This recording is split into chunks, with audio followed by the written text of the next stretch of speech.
You know, if your master is yourself, and you pick leaders, just like they did in, I believe it was Second Samuel,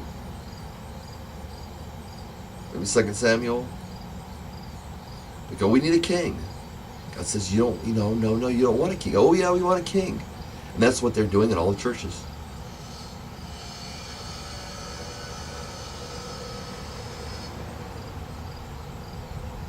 And it's disgusting. You shouldn't make a leader out of somebody on the internet.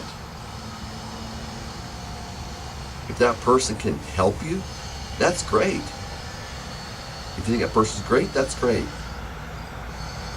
You don't make a leader out of somebody on the internet, or somebody on TV, or somebody in real life. Unless that leader is always and constantly, with every breath, pointing to the leader in heaven. You know, tell me how we're different. Tell me how we're different. There is no difference. Tell me how we're different from India with their many gods, and we have our many gods. Tell me how we're different. We're not. You can call it Christianity, it's not.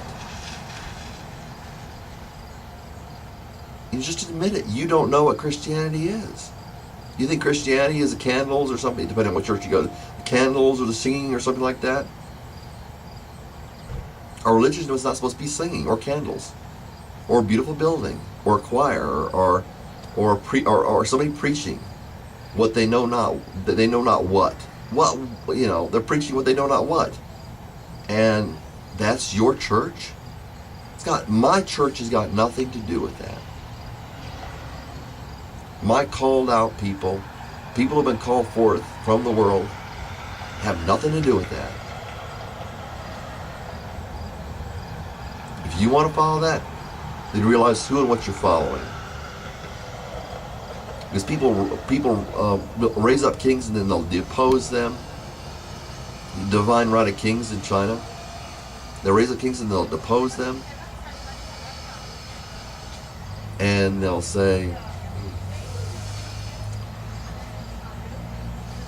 they'll basically say, well, who we want is somebody to break the wind for us, like a flock of birds,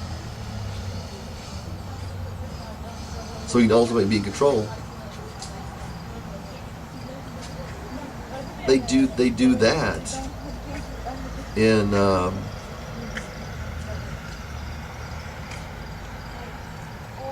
they do that in corporations. Let's say elect a president. I remember when Lee Iacocca brought Chrysler up out of the depths. Next thing they know, they're firing Lee Iacocca. Why? Maybe there was a good reason, but usually while they hire and fire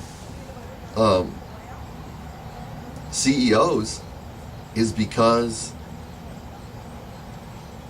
they want what they want. They want to control what they want, and they learn they can do it behind the scenes because a lot of times because they're cowards. It takes a real person of character to lead, at least in some way, some person of character of some sort.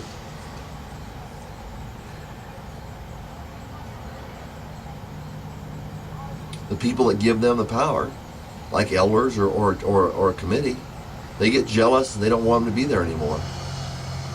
One church I went to,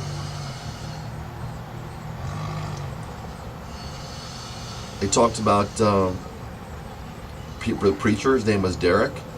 He said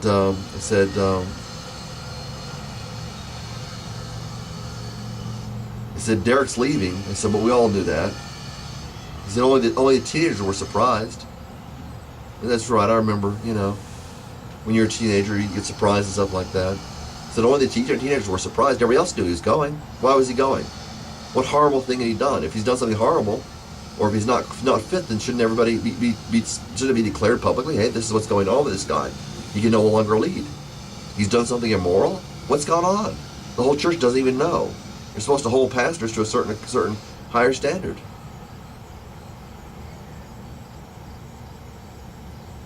But nobody knows because there's an undercurrent there. You set up idols just like Nebuchadnezzar did. Worship my idol.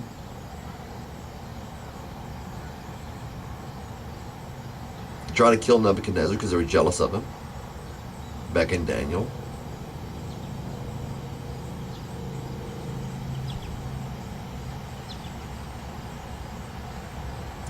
We've got to, if we're going to be Christians, then we've got to follow Jesus Christ and set him up as the idol if you're going to have one. Perhaps not an idol, but metaphorically speaking, set him up as an idol. And we're not going to do that. Because you see the way people are living in their lives.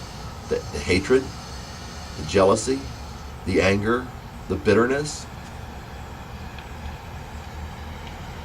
The Bible says, make sure there is no root of bitterness.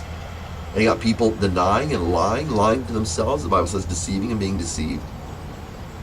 If you know there's something wrong, then you better check it out, whatever it is.